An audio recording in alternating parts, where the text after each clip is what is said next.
At the end of every 7 years, you must cancel debts. This is how it is to be done. Every creditor shall cancel any loan they have made to a fellow Israelite. They shall not require payment from anyone among their own people, because the Lord's time for canceling debts has been proclaimed. You may require payment from a foreigner, but you must cancel any debt your fellow Israelite owes you. However, there need be no poor people among you. For in the land the Lord your God is giving you to possess as your inheritance, He will richly bless you, if only you fully obey the Lord your God and are careful to follow all these commands I am giving you today. For the Lord your God will bless you as He has promised, and you will lend to many nations, but will borrow from none. You will rule over many nations, but none will rule over you. If anyone is poor among your fellow Israelites, in any of the towns of the land the Lord your God is giving you, do not be hard-hearted or tight-fisted toward them. Rather, be open-handed and freely lend them whatever they need. Be careful not to harbor this wicked thought.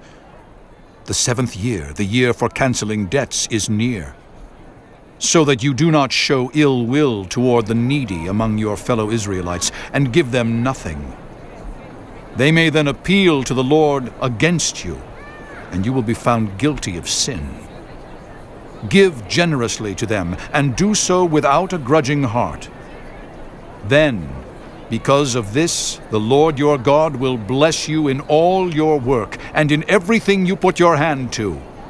There will always be poor people in the land. Therefore I command you to be open-handed toward your fellow Israelites, who are poor and needy in your land. If any of your people, Hebrew men or women, sell themselves to you and serve you 6 years, in the 7th year you must let them go free. And when you release them, do not send them away empty-handed. Supply them liberally from your flock, your threshing floor, and your winepress. Give to them as the Lord your God has blessed you. Remember that you were slaves in Egypt, and the Lord your God redeemed you. That is why I give you this command today. But if your servant says to you, I do not want to leave you, because he loves you and your family and is well off with you, then take an awl and push it through his earlobe into the door, and he will become your servant for life. Do the same for your female servant. Do not consider it a hardship to set your servant free, because their service to you these 6 years has been worth twice as much as that of a hired hand. And the Lord your God will bless you in everything you do. Set apart for the Lord your God every firstborn male of your herds and flocks. Do not put the firstborn of your cows to work, and do not shear the firstborn of your sheep. Each year, you and your family are to eat them in the presence of the Lord your God at the place he will choose.